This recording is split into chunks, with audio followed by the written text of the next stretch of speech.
Good morning students, आप सभी का स्वागत है हमारे यूट्यूब चैनल में। आज का हमारा टॉपिक है pair of linear equations in two variable. Part 4 में हम लोग क्रॉस मल्टीप्लिकेशन मेथड से पेयर ऑफ लीनियर इक्वेशंस को सॉल्व करना सीखेंगे।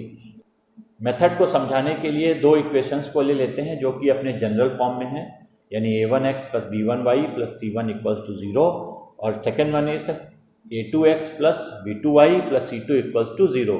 इसको लिखने का यहाँ पर ये सेंस है कि अगर कोई भी इक्वेशन मिलती है आपको, मान लीजिए इक्वेशन आपको दी है 3x plus 4y equals to 7, तो आप उसे 3x plus 4y minus 7 equals to 0 के फॉर्म में लिखेंगे। और दूसरी भी इक्वेशन अगर इस टाइप में है तो उसको सही कर लेंगे, यानी हमें इस फॉर्म में दोनों इक्वेशंस को लिखनी है, यानी जो कांस्टेंट टर्म है उसको आप इस साइड लेके आएंगे। ये हमारा पहला काम रहेगा। अब नेक्स्ट जो वर्क है इसमें वेरिएबल पहचानना, इसमें वेरिएबल पहचानेंगे। फिलहाल यहाँ पर हमारे जो वेरिएबल्स हैं वो x और y है। इसका मतलब हमको जो सॉल्व करके वैल्यू निकालनी है वो x और y की निकालनी है। तो हम लोग इसको x अपॉन लिखेंगे इक्वल्स टू y अपॉन लिखेंगे, ये लाइन खींची जाएगी, इक्वल्स टू 1 अपॉन, यानी जो कांस्टेंट टर्म होगा उसके लिए हम लोग 1 का यूज़ करेंगे, यानी 1 अपॉन ये लाइन लिखेंगे। और ध्यान रखिएगा सभी के बीच इक्वल का साइन होना मस्ट है। उसके बाद हमें क्या करना है, देखिए हमें सिर्फ पहले वाले को लिखने के लिए थोड़ा सा ध्यान रखना है, और बाकी जो दो हैं y और 1, इनको लिखने के लिए बहुत आसान तरीका है, मैं समझा दूंगा आपको, एक बार में क्लियर हो जाएगा। बस आप x को लिखते समय ध्यान रखिए। देखिए जब हम x वेरिएबल के नीचे कोफिशिएंट्स को लिखते हैं तो हम लोग इसको छुपा लेते हैं। इस पे आप x पे हाथ रख लीजिए। जब x पे हाथ रखेंगे तो आपको y वाले दिखेंगे, y के जो कोफिशिएंट्स हैं वो दिखेंगे, और c वाले यानी कांस्टेंट टर्म दिखेंगे।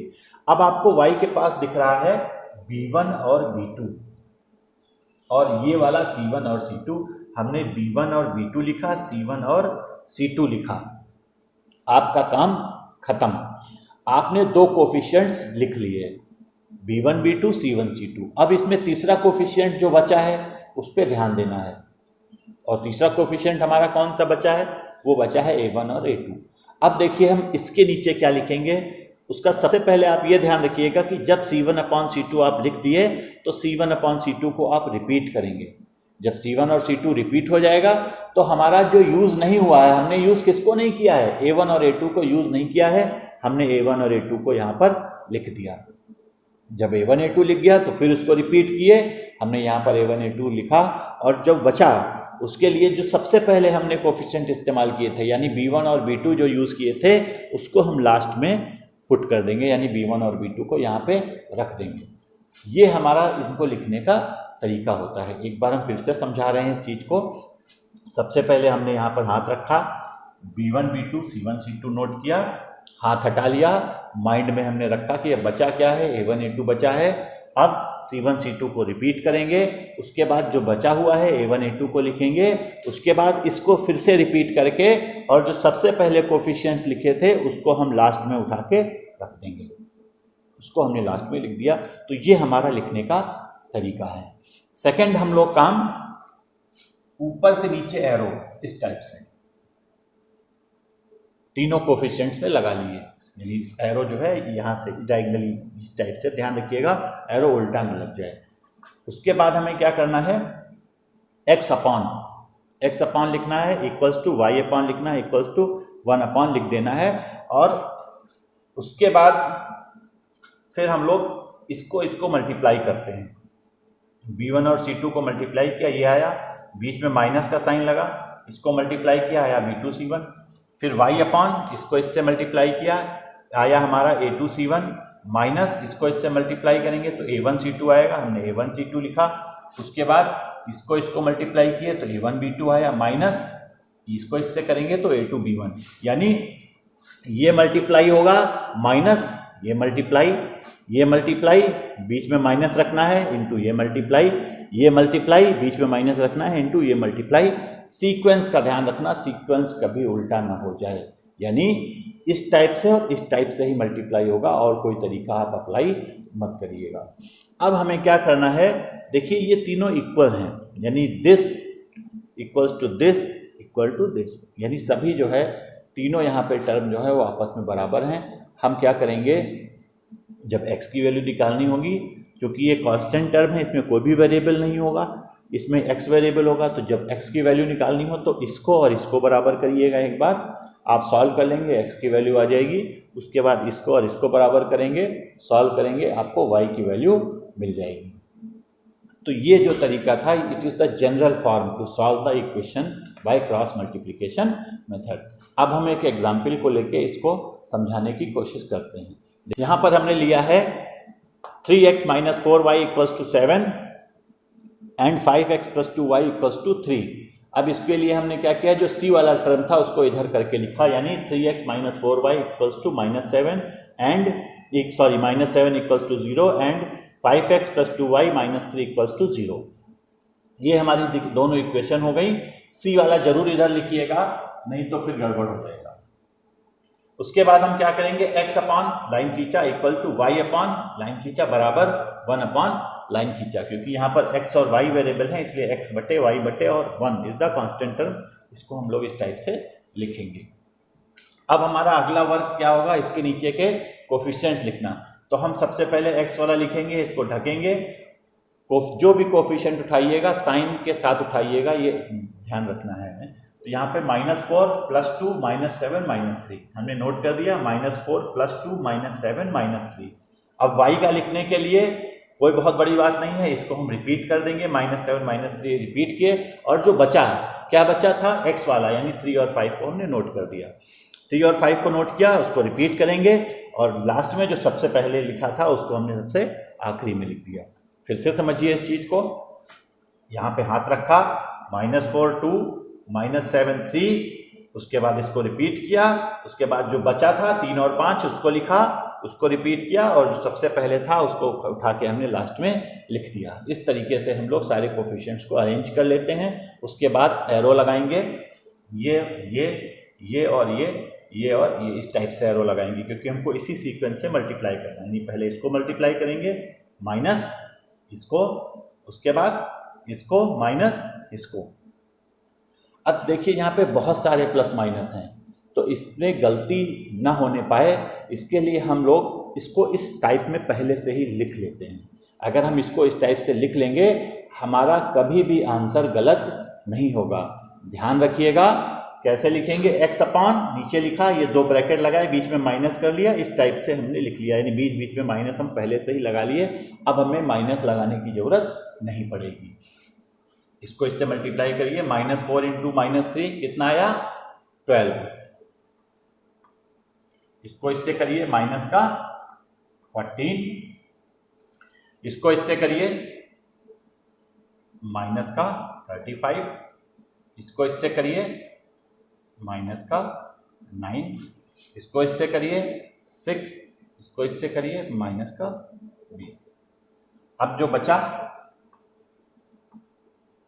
ये हो जाएगा माइनस माइनस प्लस, यानी 12 और 14 जुड़ा, ये आ गया x upon 26 equals to y upon, इसको देखिए ये माइनस माइनस प्लस का 9 हो गया, 35 में हमारा 9 गया, बचा 26, यानी क्या है का बचेगा, माइनस का 26। और यहाँ पर देखिए ये माइनस दोनों मिला के प्लस का 20 और 6 26, यानी 1 अपॉन 26। अब हम क्या करेंगे, तीनों जो है वो इक्वल हैं, तो हम इसको इसके बराबर करेंगे, इसको इसके बराबर करेंगे, एक एक करके।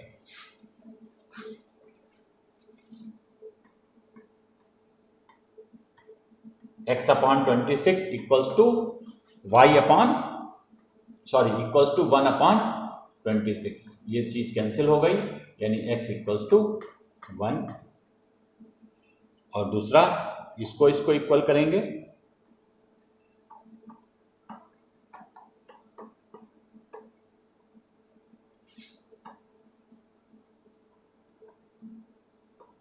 यानी y की वैल्यू सॉल्व करने पे हमारी -1 आ जाएगी। यानी इस तरीके से हम लोग क्रॉस मल्टीप्लिकेशन मेथड से किसी भी इक्वेशन को सॉल्व कर सकते हैं। अब हम लोग दूसरा एग्जाम्पल देखते हैं। देखिए यहाँ पर जो हमने इक्वेशंस ली हैं वो है 99x + 101y equals to 499, 101x + 99y equals to 501। अगर इस टाइप की इक्वेशन आती है तो इसको हम लोग किसी भी तरीके से कर सकते हैं, लेकिन ग्राफिकल मेथड से तो सॉल्व करना मुश्किल है क्योंकि बहुत ज़्यादा वैल्यू है, ग्राफ से तो दिक्कत आएगी, आप प्लॉट नहीं कर पाएंगे। अब बात आती है सब्स्टिट्यूशन मेथड और सब्स्टिट्यूशन मेथड और एलिमिनेशन मेथड से आप कर तो सकते हैं, लेकिन दिक्कत एक ही है कि वैल्यूज़ बहुत ज़्यादा हैं, मतलब इसका जो कैलकुलेशन होगा वो आपका काफ़ी टाइम ले लेगा। तो हम लोग क्या करते हैं, इसको थोड़ा सा जब कभी इस टाइप से आपको मिले, यानी अगर 99, 101, 101, 99 अगर इस टाइप से कहीं भी इक्वेशन आपको दिख रही है जिसमें ये कोफिशिएंट डायगनली सेम अगर आ रहे हैं, तो हम लोग इसको करने का एक शॉर्टकट होता है। आप क्या करिए, दोनों इक्वेशंस को एक बार जोड़ दीजिए और दोनों इक्वेशंस को आपस में घटा दीजिए, तो ये दोनों इक्वेशन बहुत ही सिंपल फॉर्म में कन्वर्ट हो जाएंगी और आप फिर उसको किसी भी तरीके से कर सकते हैं जो आपने पिछले चारों तरीके पढ़े हैं, तीनों तरीके पढ़े हैं, उन तीनों भी मेथड से आप इसे कर सकते हैं। लेकिन हम यहाँ पर इसको क्रॉस मल्टीप्लिकेशन मेथड से ही बताएंगे। हम पहले इसको एक सिंपल फॉर्म में चेंज करेंगे। हम क्या करते हैं, दोनों इक्वेशंस को एक बार ऐड कर देते हैं। हमने इसको फर्स्ट मान लिया, इसको सेकंड मान लिया, अब दोनों को हम ऐड करेंगे। फर्स्ट और सेकंड को जब फर्स्ट प्लस सेकंड दोनों को ऐड किया, 99 और 101, ये आ गया 200, ये भी 200 और ये 1000, यानी इक्वेशन हमारी बनी 200x + 200y = 1000। अब हम लोग, आपको मालूम है कि किसी भी इक्वेशन को हम किसी भी संख्या से डिवाइड कर दें तो उस पर फ़र्क नहीं पड़ता है, तो हमें लग रहा है कि अगर हम इसको 200 से डिवाइड कर दें तो इक्वेशन ये पूरी तरह से आसान हो जाएगी। तो हमने 200 से डिवाइड किया तो x + y = 5 आ गई, तो एक बहुत ही सिंपल फॉर्म आ गया। अब नेक्स्ट स्टेप हमारा होगा दोनों इक्वेशन को घटाना है। अब घटाने के लिए भी हम काम ऐसा करें जिससे वैल्यू कम रहे। आप फर्स्ट में से सेकंड को घटाएंगे तो देखिए 99 - 101 आया तो माइनस में आ जाएगा, तो इसको भी ध्यान रखना है। तो हम लोग इक्वेशन सेकंड से फर्स्ट को माइनस करेंगे, तो सेकंड से फर्स्ट को माइनस करेंगे तो देखिए थोड़ा सा एक फ़ायदा हमें ये मिला कि ये माइनस बच गया हमारा, यानी क्या आया, 101 से 99 गए यानी 2x, यानी बचेगा हमारा 2x - 2y = 2। तो ये हमारी दूसरी इक्वेशन आ गई। अब हम इसको पूरे को 2 से और डिवाइड कर दें, थोड़ा सा काम और कम हो जाएगा। तो हमने पूरी इक्वेशंस को 2 से डिवाइड कर दिया, तो फाइनली हमारी इक्वेशन आ गई x - y = 2। ये हमारी इक्वेशन 4 हो गई और इसको हमने इक्वेशन थर्ड मान लिया क्योंकि फर्स्ट और सेकंड को हम लोग पहले से यूज़ कर चुके हैं। तो हमने ये इक्वेशन थर्ड है, ये इक्वेशन 4 है। अब हम इसको क्रॉस मल्टीप्लिकेशन मेथड से सॉल्व करेंगे। क्रॉस मल्टीप्लिकेशन मेथड से सॉल्व करने के लिए सबसे पहला काम है, जो सी वाला टर्म है उसको उठा के आप इस तरफ ले आइए। तो हमने इसको क्या किया, पहली इक्वेशन को लिख लिया x + y - 5 = 0 and x - y, जो 2 इधर आ गया यानी -2 = 0। अब हमने इस फॉर्म में लिखा x अपॉन ये लाइन खींची इक्वल टू y अपॉन ये लाइन खींची इक्वल टू 1 अपॉन ये लाइन खींची। अब हमें कोफिशिएंट्स लिखना है, तो हम सबसे पहले x का कोफिशिएंट लिखेंगे। ये हाथ ढका मैंने, यहाँ है 1 साइन के साथ उठाना है, 1 - 1 - 5 - 2, तो हमने लिख दिया 1 - 1 - 5 - 2। उसके बाद क्या करेंगे, -5 - 2 को यहाँ पर रख दिए। अब जो बच रहा है कोफिशिएंट, कौन सा बच रहा है, x का, जो कि है 1 और 1, उसको हम यहाँ पर लिख दिए। 1 और 1 को लिखा, उसको हमने रिपीट किया और जो लास्ट में 1 और -1 था उसको हमने लास्ट में लिख लिया। उसके बाद एरो लगा देंगे हम लोग, ये इस टाइप से हमने एरो लगा दिए। अब जो बचा, अब क्या है, अब इसको हमें सॉल्व करना है। तो हमने आपको पिछले बार बताया था कि माइनस वाला काम ब्रैकेट लगा के हमें पहले ही लिख लेना है। अगर हम ये लिख लेंगे गलती कतई नहीं होएगी। हमने क्या किया, इसको इस टाइप से लिख लिया। अब एक एक करके सॉल्व करते हैं हम लोग। तो क्या आएगा, इसको इससे मल्टीप्लाई करेंगे तो ये आएगा -2, इसको इससे किया, इसको इससे किया, इसको इससे मल्टीप्लाई किया -2, इसको इससे मल्टीप्लाई किया -1, इसको इससे किया 1, ये आ जाएगा हमारा -7, ये प्लस का 2 हो गया, -5 + 2 आएगा -3, और ये -1 हो जाएगा -2। अब हम एक एक करके इक्वेट कर दे रहे हैं।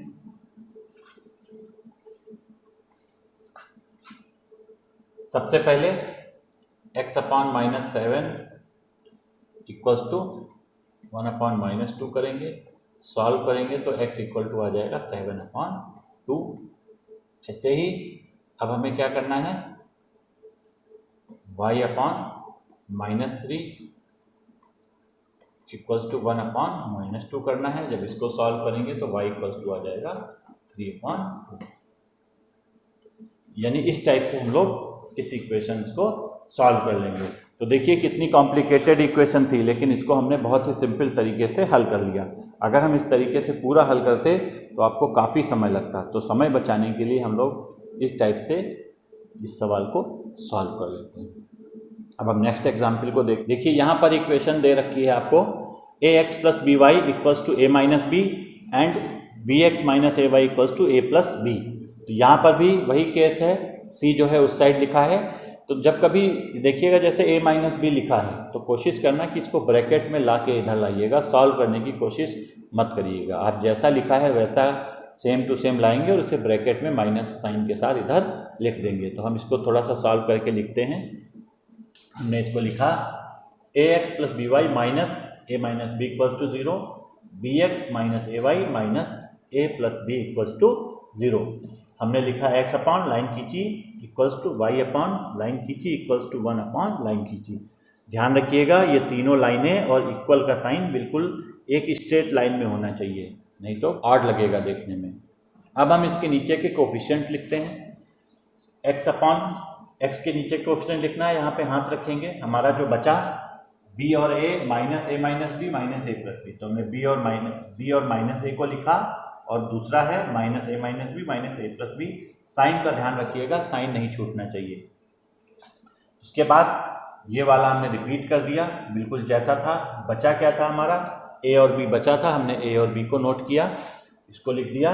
उसके बाद इस चीज़ को फिर से रिपीट किया और जो सबसे पहले कोफिशिएंट था उसको उठा के हमने यहाँ पे लास्ट में लिख दिए। अब हम एरो लगाते जाएंगे इस टाइप से, ये वाला भी एरो लगा देंगे। उसके बाद क्या करना है, x अपॉन ये ब्रैकेट पहले से लगाएंगे। जैसे हमने पहले बताया था कि ब्रैकेट लगा के माइनस लिखना है, तो ये ब्रैकेट लगा के माइनस को हमें पहले से लिख के रखना है, अदरवाइज गलती होने की चांसेस काफ़ी रहेगी। तो बहुत ज़्यादा ज़रूरी है ये पॉइंट, कभी भी ऐसी गलती मत करिएगा। आप पहले से ब्रैकेट लगा के माइनस लगाए हुए रखेंगे। अब हम इसको मल्टीप्लाई करते हैं। तो देखिए जब हमने b को इससे किया तो आएगा माइनस भी साथ में ले चल रहे हैं हम लोग, तो minus a b minus b square. तो हमने इसको लिखा minus a b minus b square. इसको इससे करेंगे तो ये आ जाएगा माइनस माइनस तो प्लस हो गया। अब बचा क्या, a इंटू ए स्क्वायर और a इंटू बी आपका माइनस का ए बी आ गया। अब हम y वाला देखते हैं। तो y के नीचे हमने इसको इससे मल्टीप्लाई किया तो ये माइनस है, इसका ध्यान रखिएगा। तो ये आएगा माइनस ए बी, इसको इससे किए माइनस लगा है ना तो साइन चेंज हो जाएगा, यानी प्लस का बी स्क्वायर। इसको इससे करिए, माइनस लगा है, ध्यान रखना है हमको। तो माइनस का आएगा ए स्क्वायर और ये वाला जो है इससे मल्टीप्लाई करेंगे तो माइनस लगा है इसलिए ये माइनस का ए बी आ जाएगा। और ये माइनस हम पहले से ही लगाए पड़े हुए हैं तो इससे हमें प्रॉब्लम नहीं होनी चाहिए। बचा क्या हमारा 1 अपॉन, इसको इससे करें तो माइनस ए स्क्वायर आया, इसको इससे मल्टीप्लाई करें तो हमारा बी स्क्वायर आ गया। अब हम ब्रैकेट को ओपन करेंगे। देखिए जब ब्रैकेट ओपन किया तो ये आएगा a b minus b square और ये हमने माइनस ए बी नोट किया, माइनस बी स्क्वायर नोट किया और इस ब्रैकेट की वजह से ये minus a square plus a b, minus a square plus a b आया। उसके बाद इसको ओपन किया ये वाला ब्रैकेट तो आएगा minus a b plus B square, minus a b plus B square note किया। इस माइनस की वजह से ये ए स्क्वायर भी पॉजिटिव हो गया और ए बी भी पॉजिटिव हो गया, तो plus a square plus a b और ये वाला हमारा minus a square minus b square बचा। तो इसको हमने वैसे ही वैसे नोट कर रखा। अब क्या करेंगे, माइनस ए बी कैंसिल हो गया, माइनस ए बी इसमें भी कैंसिल हो गया। अब इसको दोबारा नोट किया, दोनों में minus b square minus a square, हमने माइनस कॉमन लेके a square plus B square लिखा। इसमें भी a square plus B square लिखा, ब्रैकेट में बंद किया इक्वल्स टू 1 अपॉन, यहाँ माइनस कॉमन ले लिया तो minus a square plus B square बचा। अब इसको इक्वल किया तो आया x square upon minus a square plus B square equal to 1 upon, तो दोनों सेम है, माइनस माइनस के हैं, कैंसिल हो गए, एक्स की वैल्यू हमारी 1 आ गई। अब इसी प्रकार इसको इक्वेट करेंगे तो क्या आ जाएगा, y upon A square plus B square equal to 1 upon minus का A square plus B square, तो ये हमारा A square plus B square cancel हुआ और यहाँ बचा Y upon 1 equals to 1 upon minus, ये जो माइनस है इस माइनस की वजह से वाई की वैल्यू आ गई हमारी -1। तो फाइनल आंसर हमारा x equals to 1 and y equals to -1 आया। तो इस टाइप से अगर सवाल है तो हम इसको इस प्रकार से सॉल्व कर लेंगे। नेक्स्ट एग्जाम्पल देखते हैं। इसमें दिया हुआ है Ritu can row downstream 20 kilometres in 2 hours and upstream 4 kilometre in 2 hours, find the speed in still water and speed of current. तो स्टिल वाटर का मतलब है कि अगर पानी रुका हुआ है तो इस बोट जो है वो जिस स्पीड से चलता है उसको कहते हैं स्पीड इन स्टिल वाटर, और स्पीड ऑफ करंट का मतलब पानी अगर फ्लो कर रहा है। तो कभी कभी ऐसा होता है जब पानी फ्लो करता है तो बोट की स्पीड दूसरी होती है, और अगर पानी रुका हुआ है तो बोट की स्पीड फिक्स रहेगी। तो अगर पानी फ्लो हो रहा है और वो बोट दोनों सेम डायरेक्शन में है, जिधर पानी फ्लो हो रहा है और बोट सेम डायरेक्शन में चल रहे हैं, तो उसे हम लोग डाउन स्ट्रीम स्पीड कहते हैं। और इस केस में क्या होता है कि दोनों की स्पीड जुड़ जाती है। मान लीजिए कोई बोट है, अगर वो स्टिल वाटर में x किलोमीटर पर आवर चलता है और जिस डायरेक्शन में पानी बह रहा है अगर दोनों सेम होगा तो दोनों की स्पीड जुड़ जाएगी। यानी अगर y की स्पीड से पानी बह रहा है और बोट जो है वो x से चल रहा था तो वो x प्लस वाई हो जाएगा। और अगर यही स्पीड अपोजिट हो जाए, मतलब अगर पानी का बहाव अपोजिट हो जाए, तो उस केस में जो स्पीड होगी वो घट जाएगी और हम दोनों को माइनस कर देंगे। यानी जब कभी अप स्ट्रीम स्पीड निकालनी हो, यानी अप स्ट्रीम स्पीड का मतलब है कि जिस तरफ पानी बह रहा हो उसी तरफ अगर बोट चल रहा है तो उसे डाउन स्ट्रीम स्पीड कहेंगे, और अगर पानी और बोट दोनों की डायरेक्शन अपोजिट है तो उसे अप स्ट्रीम कहेंगे। ध्यान दीजिएगा, डाउन स्ट्रीम में स्पीड जुड़ जाएगी और अप स्ट्रीम में दोनों की स्पीड घट जाएगी। तो इस चीज़ को देखते हुए हमने इस सवाल को लिखा है। हमने माना कि let speed of boat in still water equal to x kilometre per hour. अगर पानी रुका था तो स्पीड ऑफ बोट कितनी हो गई, x किलोमीटर पर आवर, और स्पीड ऑफ करंट हमने क्या मान ली, y किलोमीटर पर आवर। अब क्या होगा, अब अगर पानी के बहाव की डायरेक्शन सेम होगी दोनों की, बोट और पानी के बहाव की, तो वो जुड़ जाएगी। यानी डाउन स्ट्रीम स्पीड कितनी हो गई, x प्लस वाई, और अप स्ट्रीम स्पीड कितनी हो गई, x माइनस वाई। यहाँ पर कुछ लोग गलती करते हैं कि हमें x माइनस वाई और y माइनस एक्स तो नहीं करना है, क्योंकि घटाना है तो किसको किससे घटाना है। तो यहाँ पर ध्यान दीजिएगा ज़्यादा कौन है, तो हमेशा बोट जो होता है, बोट की जो स्पीड होती है वो पानी की स्पीड से हमेशा ज़्यादा होगी। तो अब बोट की स्पीड ज़्यादा रहेगी तो x में से y को घटाएंगे, ना कि y में से x को घटाएंगे। थोड़ा सा कॉमन सेंस का यूज़ करना है मुझे। तो हमेशा बड़ा, यानी बोट की स्पीड इज ऑलवेज ग्रेटर, तो x माइनस वाई हो गया। तो ये हमारी x माइनस वाई हो गई। अब फिर से एक बार हम सवाल को पढ़ते हैं। यहाँ दिया हुआ है डाउन स्ट्रीम स्पीड यानी 20 किलोमीटर्स इन 2 आवर, यानी डाउन स्ट्रीम जो 20 किलोमीटर की डिस्टेंस था वो 2 घंटे था। तो speed equals to distance upon time लगाएंगे। तो डाउन स्ट्रीम स्पीड हमारी कितनी है, x plus y equals to इस डिस्टेंस कितनी है 20 किलोमीटर दे रखा है, 20 किलोमीटर इन 2 आवर, टाइम कितना है 2, यानी हमने टाइम के यहाँ पे 2 रख दिया। यानी इक्वेशन हमारी हो गई x plus y equals to 20 upon 2, यानी सॉल्व किए तो x plus y equals to 10 आ गया। ये हमारी इक्वेशन नंबर फर्स्ट हो गई। अब केस सेकंड को देखते हैं। केस सेकंड में क्या है, upstream 4 kilometre in 2 hour, यानी अप स्ट्रीम स्पीड कितनी है x माइनस वाई, डिस्टेंस कितनी है 4 किलोमीटर, ये 4 हो गया, टाइम कितना हुआ 2 आवर, यहाँ हमने 2 रख दिया। इसको सॉल्व किया तो x minus y equals to 2 हो गई। अब हमारे पास दो इक्वेशन हो गई, एक x plus y equals to 10 और दूसरी x minus y equals to 2। अब इसको हम सॉल्व करेंगे। अब आपकी जो इच्छा हो उससे करो, चाहे एलिमिनेशन से कहो, चाहे ग्राफिकल से करो, चाहे सब्स्टिट्यूशन से करो। फिलहाल मैं यहाँ पे क्रॉस मल्टीप्लिकेशन मेथड से एक बार और आपको बता दूं कि हम इसको किस तरीके से सॉल्व करेंगे, आप देखते रहिए। हमने इसको इस फॉर्म में लिख लिया, यानी सी को यहाँ ले आए। अब देखिए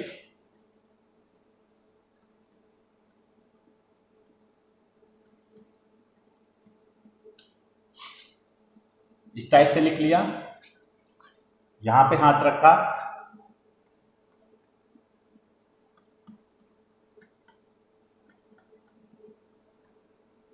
यहां पे 1 और 1 था,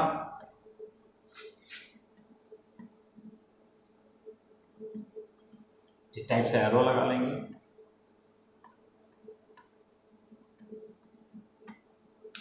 फिर इस टाइप से लिखा,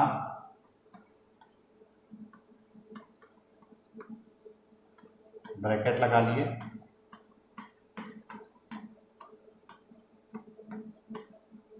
सॉल्व करो। 1 को -2 से करोगे, -2 आया, इसको इससे किया प्लस का 10, -10 इंटू 1 -10, -2 -1, इसको किया तो 1, ये आ गया x upon -12 equals to y upon -10 + 2 -8 equals to 1 upon -2। एक एक करके पहले इसको बराबर करेंगे, उसके बाद इसको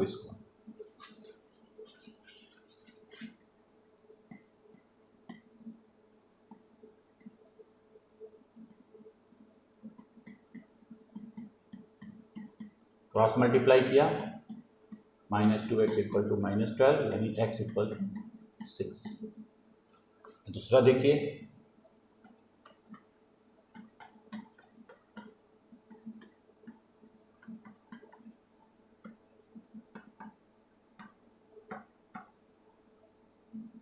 यानी स्पीड ऑफ बोट कितनी आ गई स्टिल वाटर में 6 km/h और स्पीड ऑफ करंट हमारी 4 km/h हो गई।